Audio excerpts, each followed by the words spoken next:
Ces consultations régulières entre le PDG du groupe Eramet et le président de la République, Ali Bongo Ondimba, s'inscrivent dans la droite ligne relative aux activités de Comilog, filiale du groupe minier et métallurgique international Eramet, et de la CETRAG.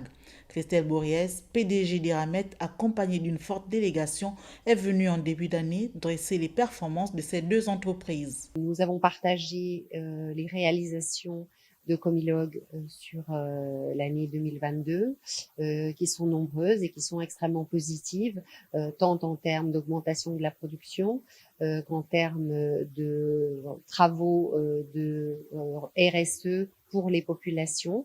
Et donc, il y a beaucoup de choses qui sont faites en partenariat avec l'État, financées par Comilog et par la CETRAG sur des actions envers les communautés. Au cours de cette audience, le président de la République et son hôte se sont appesantis sur la société d'exploitation du Transgabonais qui a récemment enregistré un glissement de terre sur le chemin de fer entre les gares d'Oufoué et de Boué, engendrant ainsi une perturbation du trafic ferroviaire. Nous avons parlé de l'actualité aussi avec CETRAG, l'éboulement qui a eu lieu sur la voie le 24 décembre, qui est maintenant en voie de résorption puisque les premiers trains ont pu passer hier.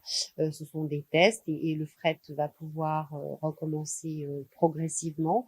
À pied d'œuvre depuis, les solutions d'urgence pour soulager les populations des différentes provinces traversées par le chemin de fer sont trouvées. L'importance vitale de l'axe ferroviaire qu'est CETRAG et du fait qu'il est absolument important que nous continuions ensemble les travaux de rénovation qui sont prévus sur cette voie. Des progrès énormes ont été faits, mais on sait que de plus en plus d'acteurs économiques gabonais ont besoin du chemin de fer et qu'il faut faire des efforts supplémentaires pour continuer à le développer. Des efforts supplémentaires pour la rénovation de cette voie sont attendus dans le souci d'améliorer le trafic et de soulager les voyageurs et les partenaires économiques.